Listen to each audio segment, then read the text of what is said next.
আপনি কি লক্ষ্য করেছেন যখন কোনো ব্যক্তি তার ভালো কাজ বা উত্তম চরিত্রের কারণে পরিচিতি লাভ করে তখন অনেক মানুষ তার প্রতি ঈর্ষান্বিত হয়ে পড়ে, নানা ধরনের কথা রটিয়ে বেড়ায়, ছড়ানো হয় অমূলক সব গুজব এবং নেগেটিভিটি। কিন্তু কখনো কি ভেবে দেখেছেন, যিনি সম্মান দান করেন তিনি নিজেই যখন সম্মানের মালিক, তখন দুনিয়ার জেলাসি বা ক্রিটিসাইজ তার কিছুই করতে পারে না।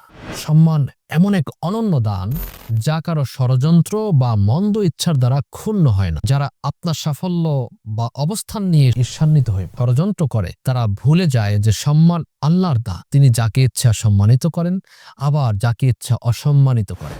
মানুষের ইচ্ছা বা তাদের ষড়যন্ত্র আপনার ভাগ্য কখনো পরিবর্তন করতে পারে। যদি আপনার নিয়ত ঠিক থাকে এবং ঈমান সুদৃঢ় থাকে, তবে মানুষের কথায় বিচলিত হওয়ার কোনো প্রয়োজন নেই। তাদের নেগেটিভিটি রটনায় কিছুই আসে যায় না, বরং আল্লাহর উপর ভরসা রাখুন এবং নিজের কাজ করে যান।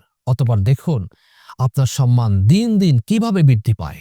মনে রাখবেন, সম্মান বা লাঞ্ছনার মালিক একমাত্র মহান রব্বুল আলামিন।